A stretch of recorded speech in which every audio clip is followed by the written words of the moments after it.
Last week I updated you on the new book that Lorenz Gradient and I are going to write on tempo research. And in fact, last week also Lorenz Gradient was spending the week here. And you know, in spite of what happened with my brother, it was a very exciting, very intense week. So every day was basically filled with sitting at a table and discussing in fact the content of the new book, which unexpectedly in a way was way more intense and way more in depth than we expected it to be. So we came with quite a lot of new perspectives for the book, but also for the whole beat practice in general. So I'm very excited to share that writing process with you, which I will do over the coming months. So we're now ready to actually write the new book. Of course, a lot of things we can take from the 2010 book and just adapt those, but the core essential chapters will be written completely new. And I think at the end, a lot of the things that are in the new book will be completely newly written, based on the 2010 book or just new. So it gives a lot of energy. And reading your comments in the last week's video on this update, on this book update, so many of you saying, hey, we were waiting for this book, which by the way will be published in English, not in German. That, of course, that gives all the energy we need to continue. So, and in this video, I would like to propose you something that is at the same time helpful to us, and I know that's something that many of you are actually waiting for, which is to become part of this tempo research in a more concrete way. And in fact, we could use some help. Obviously, there's a part of the translation. The book will be published in English. Lorenz will be writing in German. I will make the first translation. He will be writing, I think, 65% of the book. I will be writing 35% of the book, so that we both agree on what's in the articles. And once that's done, of course, these texts need to be brought on a much higher level of English. So and all the punctuations referring to books, etc., that need to be very, very, very correct and on a very high academic level. But other than that, there is actually a lot of information that we need to process. So reading books, primarily I think today on Google Books, IMSLP, hey Mr. Fritz, or archive.org or anywhere else. There are great libraries in France and Germany that actually provide us with scans, high resolution scans of books that otherwise we would never find. So to organize that content, that material into chapters, into folders actually on our computers.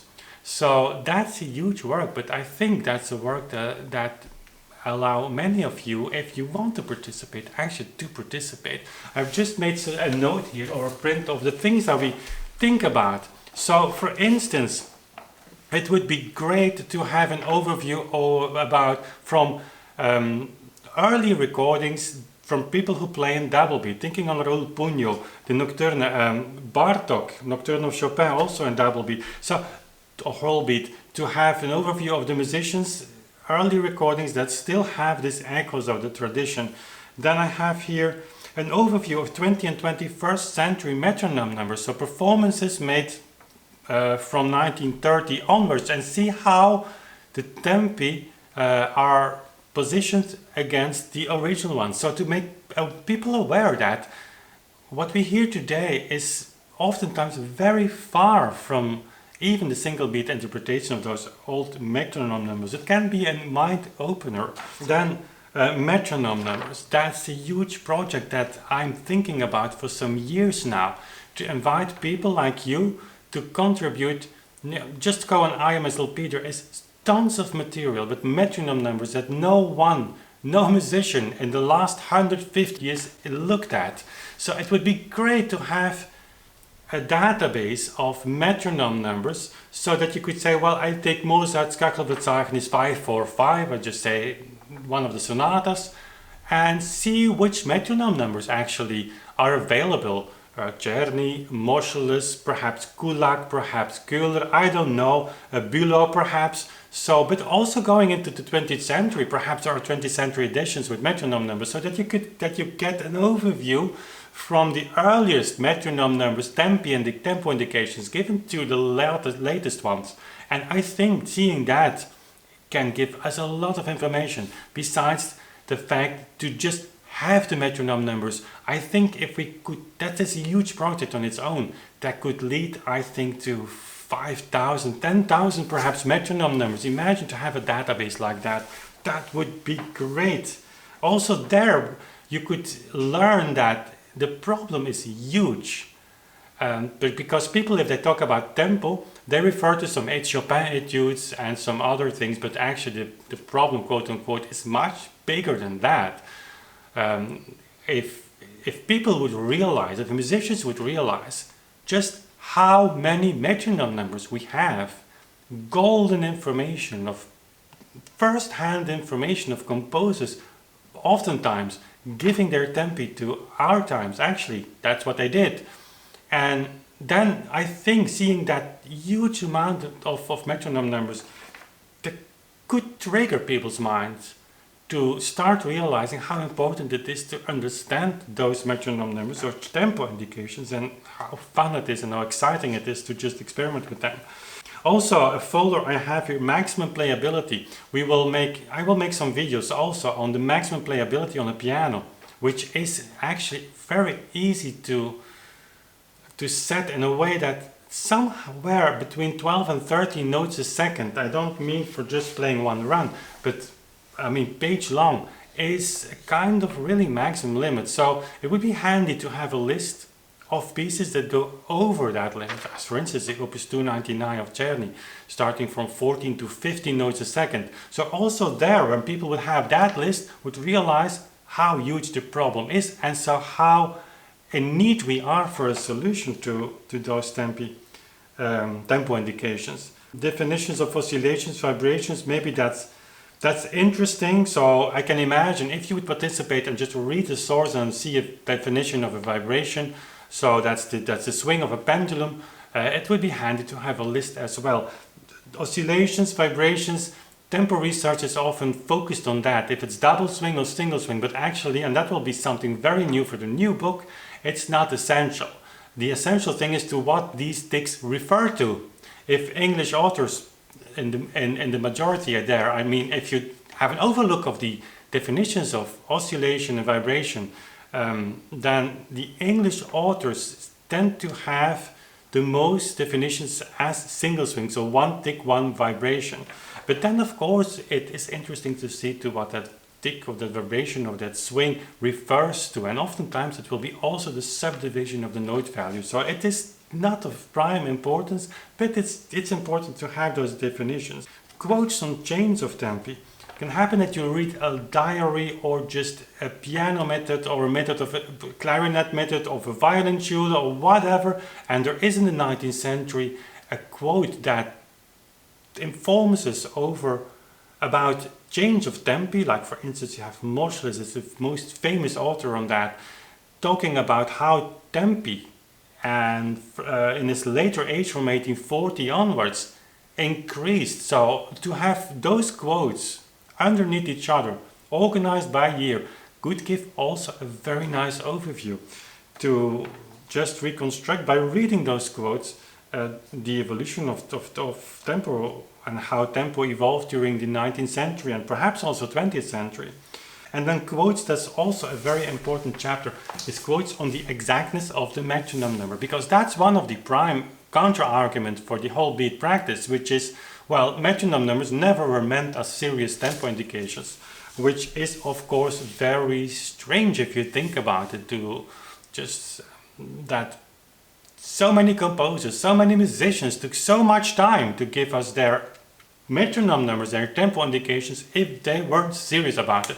But anyway, the best counter-argument against that counter-argument is, as oftentimes is the case, is just giving a lot of historical quotes and putting them underneath each other. That's something that's really convincing, more convincing than arguing forever on yes or no. So those are very practical things, I think, that if you're interested could help us out with. And it shouldn't be overnight. It doesn't need to be finished tomorrow, but we can start in the coming weeks. To be honest, I have to think about how organizing this, how many people we could set in this group to be still workable. Maybe create a Facebook group, maybe have a kind of hangout with each other on Zoom or Skype once in a while to just inform each other, set up the Dropbox folders so that you have access to this information, etc., etc. It's also something that I can imagine that you have to grow into a little bit before really becoming accustomed to, and see how this works. But if that's something that resonates something in your mind and say, hey, I want to be part of that, then don't hesitate to reach out to me by email. That's the best. So you find my email address in the website.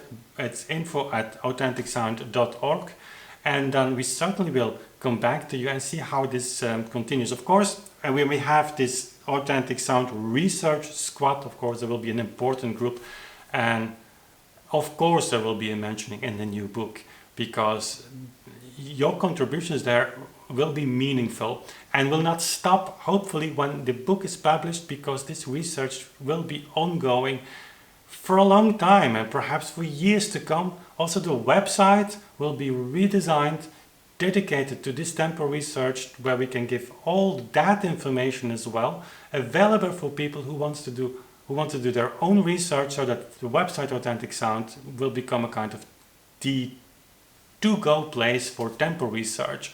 There are other plans on the website as well, but that's not for this video. By the way, I'm sitting here in front of this Fritz, and it was sounding yesterday evening as well. I recorded the first recordings for YouTube yesterday in a 3-hour session. I recorded Beethoven's first symphony. So if you're still watching now, probably on Monday, if I have time to do the editing, you will have the first movement, and then in the weeks after, the other movements. Honestly, I don't know how it sounded. It was the first recording. We recorded it on tape, so it's a little bit a mystery still how it sounds. Hope it's useful. I think it's useful.